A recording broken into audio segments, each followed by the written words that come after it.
Have you ever wondered if ADHD medication is something you should consider for your child, but felt nervous, overwhelmed, or unsure where to even begin? In today's episode, I sit down with ADHD coach, educator, and parent advocate Dr. Norrine Russell to talk honestly about ADHD medication, what families should actually look for, how to advocate for your child, and why medication is only one piece of the puzzle. We also dive into executive functioning, emotional regulation, and practical ways parents can support their kids at home without shame or fear. Let's dive in. Welcome to the Autism Family Resource Podcast, a place for guidance, support, and real conversations about raising neurodivergent children. From Pure Hearts Therapy, I'm your host, Brian Keene. Today, I'm joined again by Dr. Norrine Russell, a parent, ADHD coach, and educator who supports neurodivergent students and families and brings both professional expertise and personal experience raising kids with ADHD and autism. Welcome back. I'm delighted to be here, Brian. Thank you for inviting me back.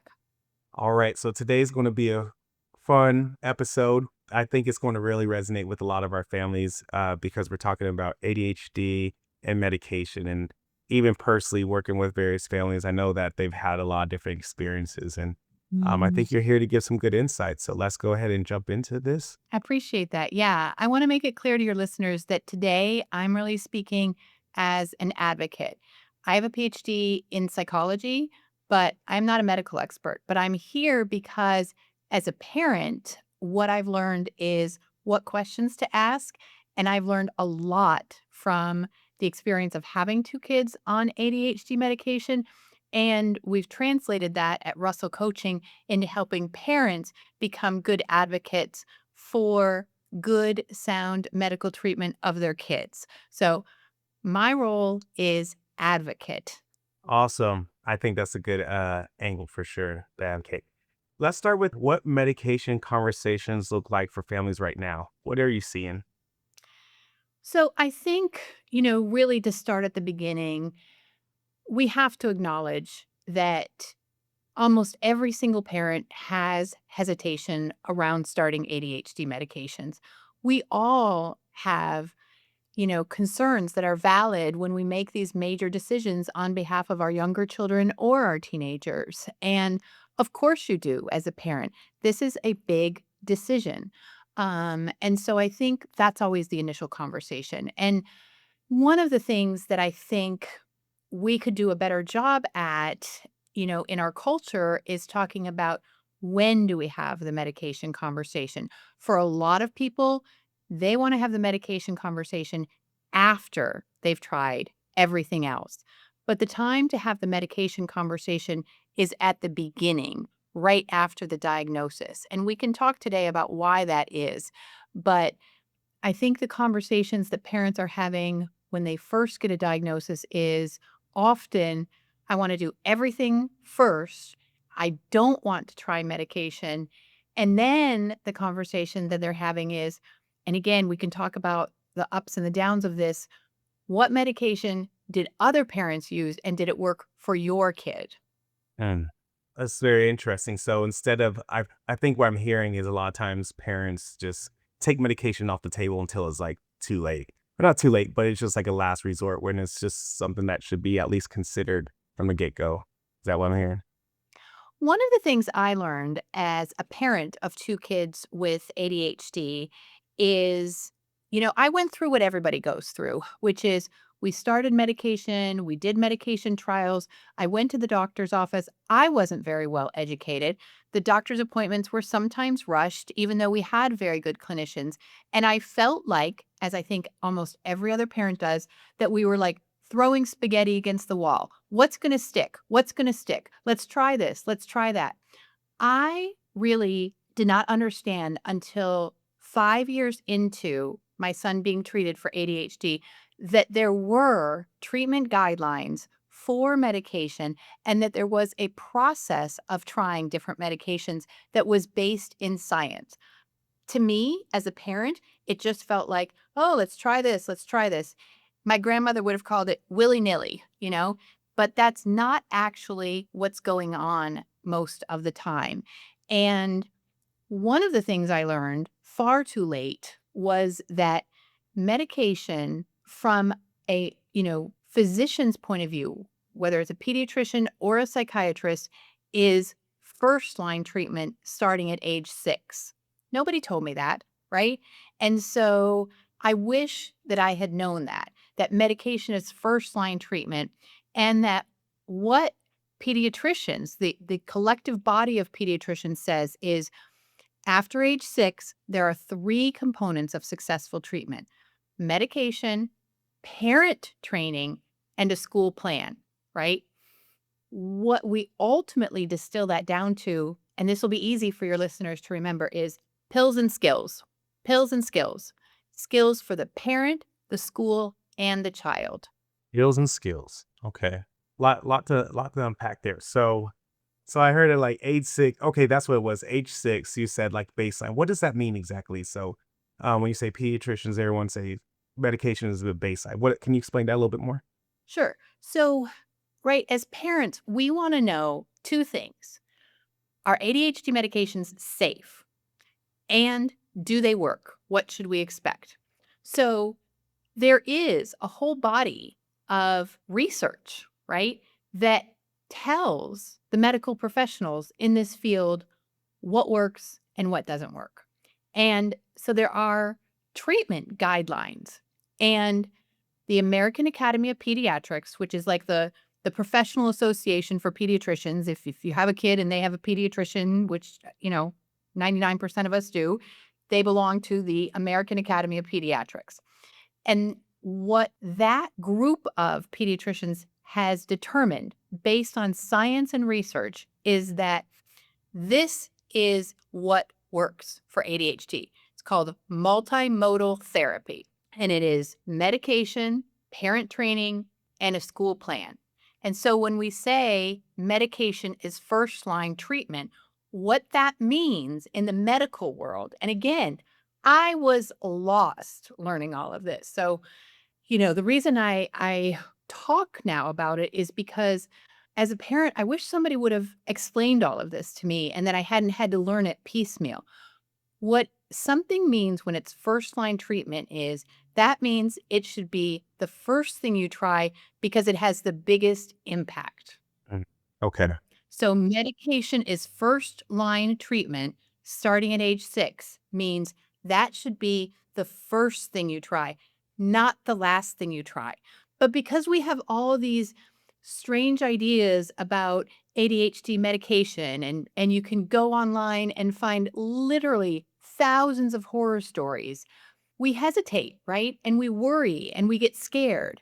And so if there's one thing that I want your listeners to do, it is to really stay away from relying on other people's stories of ADHD medication and talk to their doctor. All right, that makes sense. So let's start with you're on medication and it's not working. Let's talk about that process now. So let's say first line baseline, we start with the medication. I know I'd be a little bit hesitant because that's just my own personal bias. Okay, I start with one, and then maybe it's just not quite right. I'm that parent. I was like, man, little Johnny, he's just not himself. Give me some more insight on that. What might that mean? Is that should I be worried? Should I not be worried? Or what does that look like? This is such an important question. And it's the question that we all ask, right? Is it working? Is it worth it? Right? So, one of the things, and I really encourage your listeners to pick up a copy of this book. It's ADHD Medication. Does it work and is it safe? It's by a physician, Walt Karniski. And what I learned from Dr. Karniski is that you want to trial these meds for a couple of weeks, and you want to be looking carefully at what are the side effects. At our practice, we say use a symptom tracker so you can take that information back to the doctor. We have a symptom tracker on our website that people can download for free at russellcoaching.com. Go download the symptom tracker and record your observations. This is because, right, as parents, we can be so anxious about things or attentive to one piece, but not another piece. So when we're asking the question of, does it work? We need to put ourselves in the frame of mind of, I need to partner with the doctor and I need to be able to provide good information, not it's not working or he hates it or I don't like how he is, right? Use a symptom tracker and take that information back to the doctor. Now, one of the things that if I heard it once from Dr. Karnitsky, I heard it 1,000 times was duration, duration, duration. You know how in real estate they say location, location, location? With ADHD medication, it's really about how long does it last, right? To even determine if it's working before you can say it is or it isn't, we need that parent to be able to see the child during when the medication is active. What often happens, and of course, this is hard.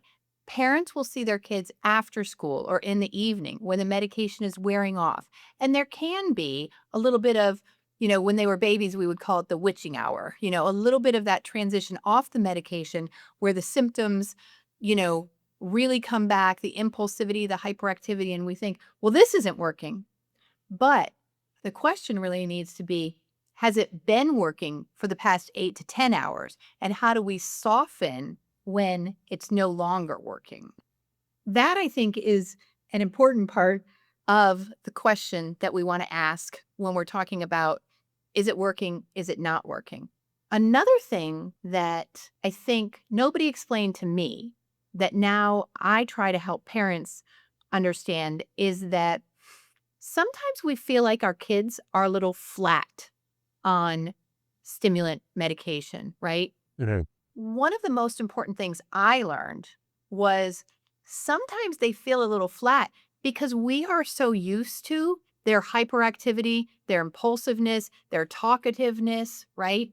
And some of that, is great. It's who they are. But it does take a period of adjustment for parents to think, okay, who's my kid when they're not bouncing around the house, you know, running around, talking nonstop? What I would say is it really is an invitation to get to know your child on a deeper level, right? Sometimes our kids who have ADHD, they're fun, right? They can be the life of the party. They can be the mayor, right? But as they grow up, right, and their peers grow up, they need social and emotional skills on a deeper level. And so I think understanding that sometimes our kids maybe feel a little flat because our baseline is someone who's, hyperverbal, hyperactive, hyperimpulsive. But is it really that the symptoms are being controlled and now you can get to know the child on a deeper level? But a lot of times we as parents are uncomfortable because they don't seem like themselves. But your child's core values, their core interests are not going to change on ADHD medication. Some of their behaviors will change. Hopefully, the symptoms will get under control. But who they are, their values, their personality, what they love to do, that's not going to change on ADHD medication. Hmm. Thank you for sharing that. I think that's definitely something that I've heard, and definitely um, worth looking at. So, two things come to my mind. One thing you said was about the duration, right? Duration's big. So, my question is you gave the example about at the school, right? During the school, all day, they might have been doing good, but then when they got home, it wore off. So I'm wondering if maybe the weekend might be a better way to get a full baseline of things because then you're seeing them throughout the day. And then secondly, when you say duration, like I think I heard maybe 3 weeks earlier. What is a good duration? Is a week, couple weeks before you're like, okay, he's kind of hit a baseline. Yes, weekends can be a great time for parents to observe the ebb and flow of medication. Because for most parents, if their kid is going to a bricks and mortar school, they see him in the morning, the ADHD chaos is reigning in the morning, and they get him off to school. And then Either they pick them up from school or they pick them up from aftercare. And many times the medication is wearing off and you feel like, oh my gosh, like the Tasmanian devil is back. And so weekends are a great time to observe, how long does it take for the medication to take effect? When the medication is in my child's system, what are they like? What are the symptoms like? Is there good symptom control, right? And then what time does it wear off? And what is that process like? Gather that information so that you can take specific data and specific examples to the doctor to say, this is what I'm observing. And then, this is the important part, this is what we need, right? If you give a medication to a child and what you notice is it takes 2 hours for that medication to be effective enough for your child to be able to independently self-regulate, but you're giving that medicine at 7:45 for the kid to start school at 8, and you're getting messages from the teachers from first and second period that your child is disorganized, not handing their homework in, can't focus, is a quote unquote, which, and this is one of my pet peeves, a behavior problem. Then we go back to the doctor. We say, I'm giving the medicine at 7:45. School starts at 8. I'm getting these reports from school, right? We have to become advocates, like I said at the beginning of your show, for effective treatment. And you're the one as a parent who sees your child. So yes, in answer to your question, weekends are a great time to observe and make note of, what are you seeing? How long does it take for the medication to kick in? You might see a couple yawns as the medication is coming on board with the child's brain. How long does it last? And then what happens as it's wearing off?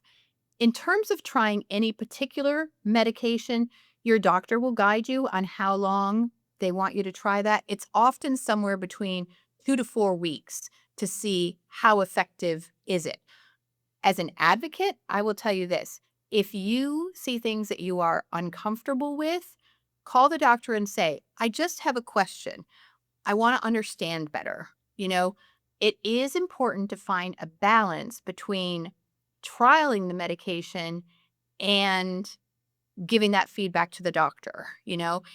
And some side effects, and you can read about this in ADHD medication, some side effects will wear off after a couple weeks of continuous use. Some side effects don't. I'll tell you a heartbreaking story from my own family. My daughter was on a particular stimulant medication, and she had a very tough time when the medication would wear off, and she would be very emotional. And I was a new ADHD mom. I didn't know anything. You know, you go into the doctor's office, you have a 15-minute appointment. I didn't know. I didn't know. And she would be weepy and teary. And after, honestly, Brian, I think it was 4 or 6 months of this, I was like, oh, I wonder if this is her medication. Went, talked to the doctor. The doctor was like, yeah, maybe that's not the best one for her. Let's try something else. We switched her medication.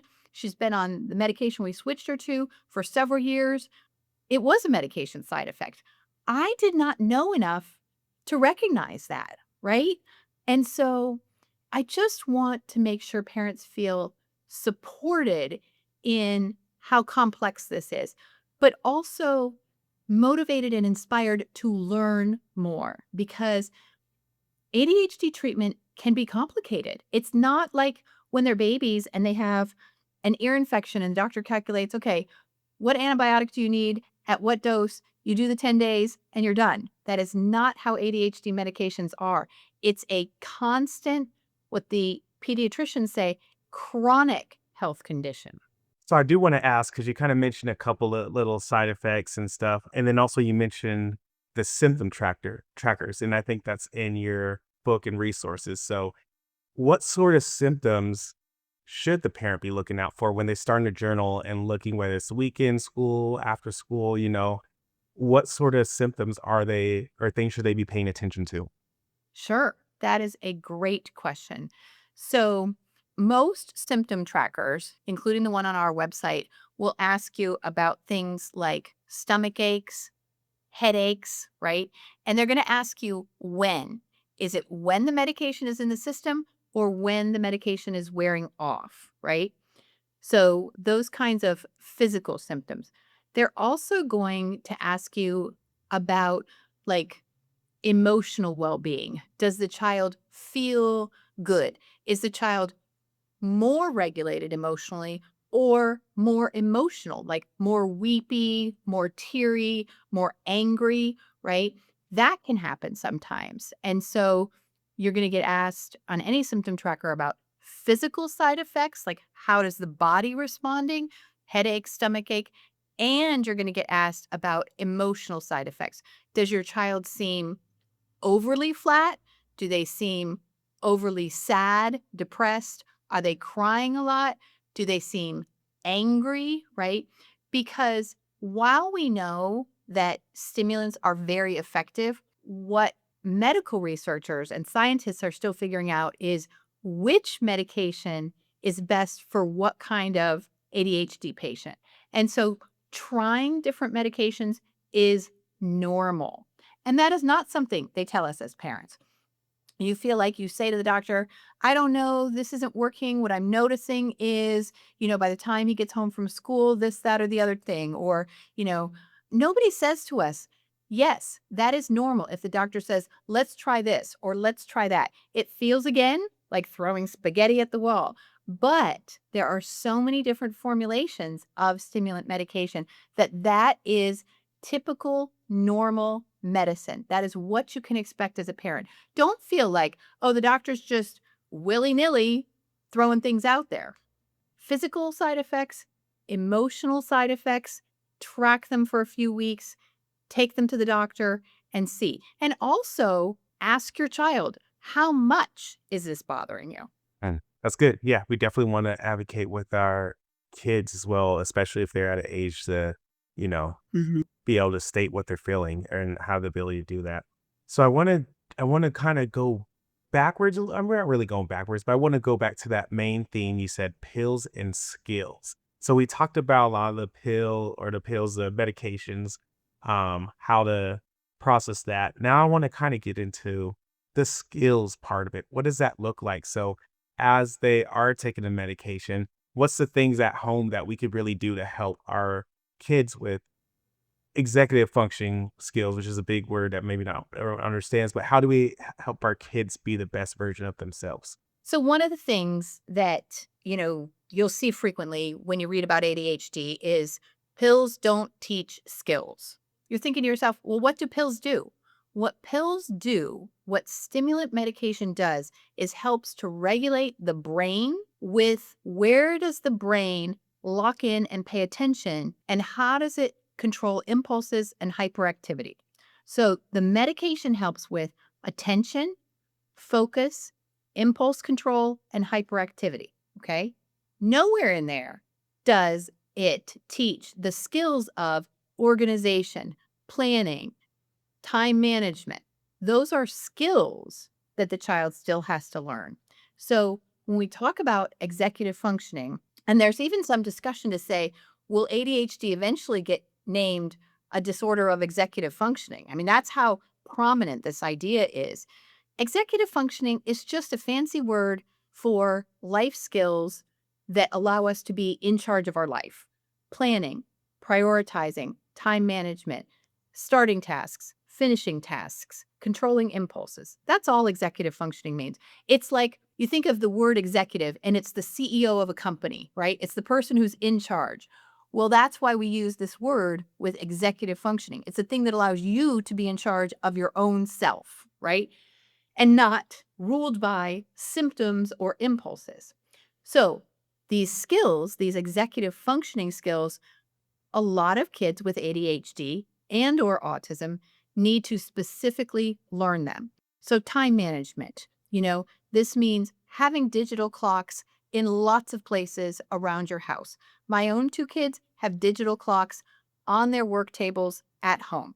Big, huge ones, Brian. We have clocks in every room of the house. We also have, I don't know what the generic term for this is. We have Amazon Alexa. I think there's a Google version as well.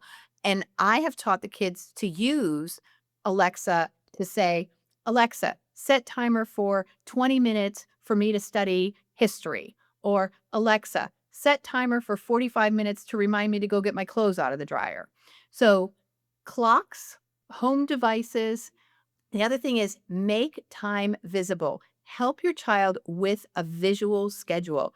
When they're young, use graphics and hours. As they get older, teach them how to use, an electronic calendar or a paper calendar. But this is the part that medication isn't going to naturally help with, is the skills part. So then we have to talk about time management, organization. Okay, where do these things belong in your room, in your backpack, right? ADHD kids are notorious for having messy stuff, messy everything, right? So teaching a system, creating a system, labeling the system. I mean, for a long time, Brian, I'll tell you, my kids' dresser drawers had labels on them. Labels, underwear, shorts, t-shirts, pajamas, winter pajamas, because we needed to help make that organization clear. That's the executive functioning side of things, is teaching those skills, practicing them, setting them up in your house. Anybody who hears me speak knows that I am a huge fan of the family whiteboard. Now, I know people have gotten fancy and there's these expensive, computers you can buy and you plug in everyone's schedules. I myself like an old fashioned, big, huge whiteboard. We write schedules on it, we write reminders on it, we tell our kids with autism what they can expect. I'm a big fan of the family whiteboard. I will tell you, for 10 years, we had a 3-foot by 5-foot whiteboard in my kitchen. There were no pretty pictures of fruits and vegetables in my kitchen, okay?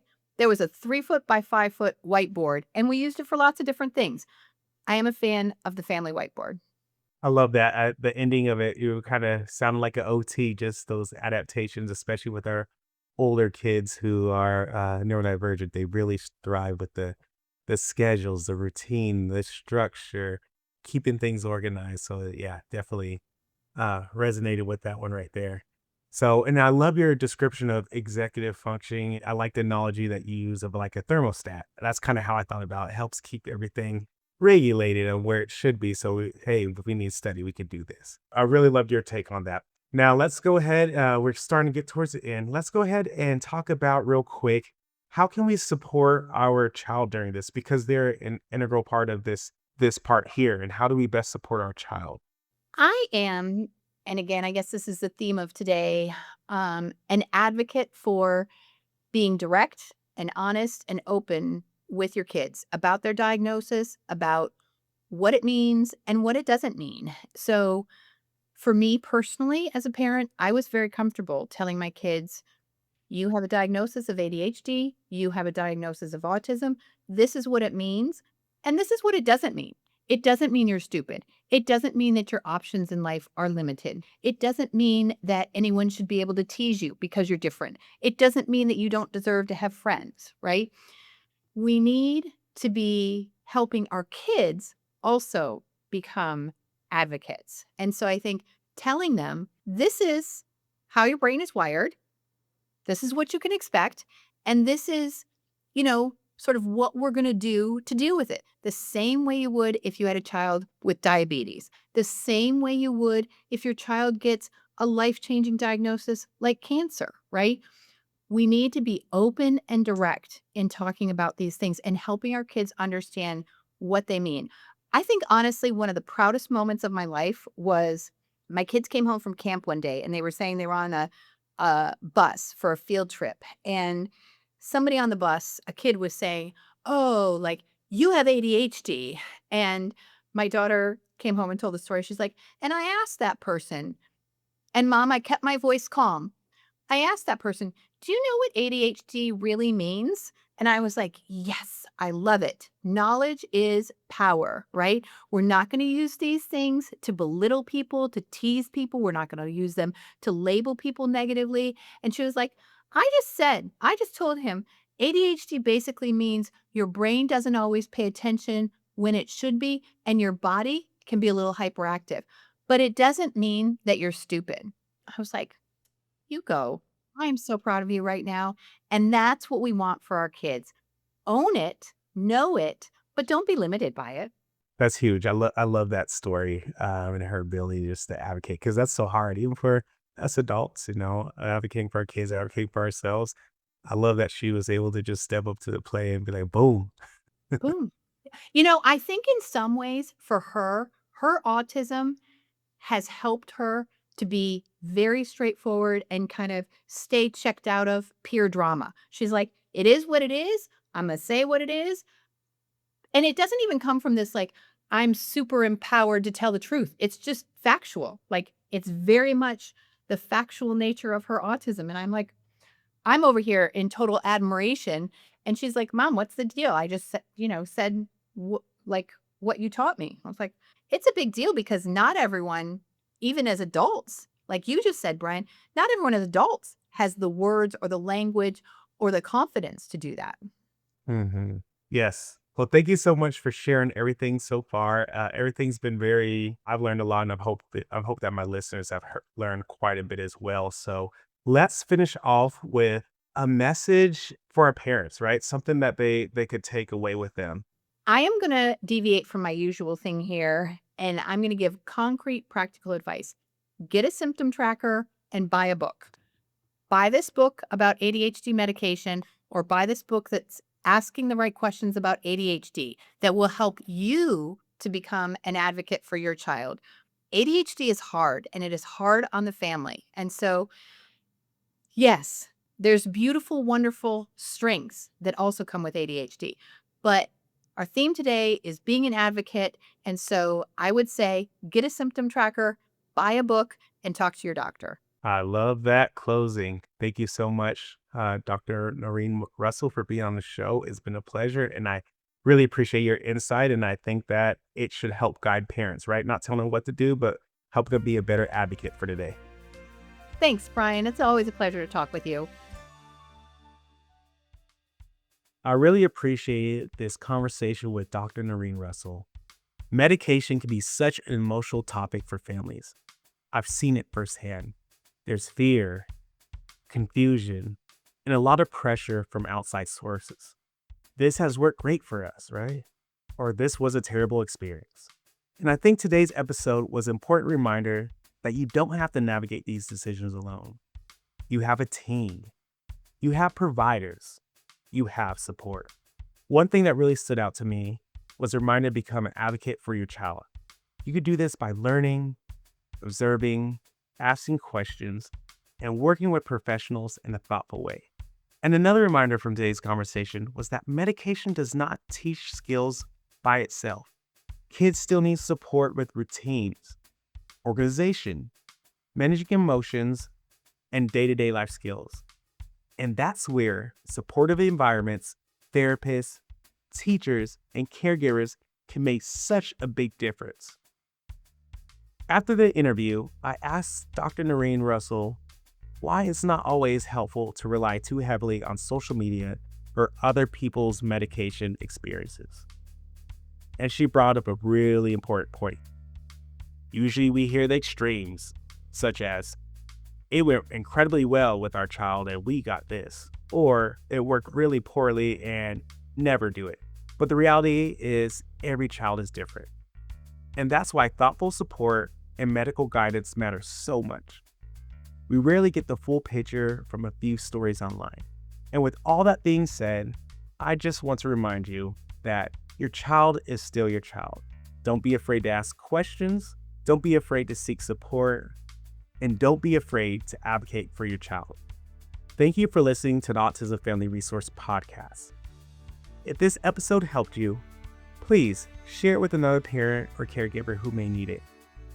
And if you're looking for additional supports with routines, organization, emotional support, or those day-to-day life skills that we talked about today, at Pure Hearts Therapy, we offer home-based, occupational, speech, and physical therapy services here in Arizona, including aquatic therapy over the summer, along with virtual parent coaching so we can support you wherever you are. All focused on helping your child grow through connection, play, and real-life experiences. And as you move forward this week, I want to remind you, connection, safety, and trust start with simple moments. We'll see you next time.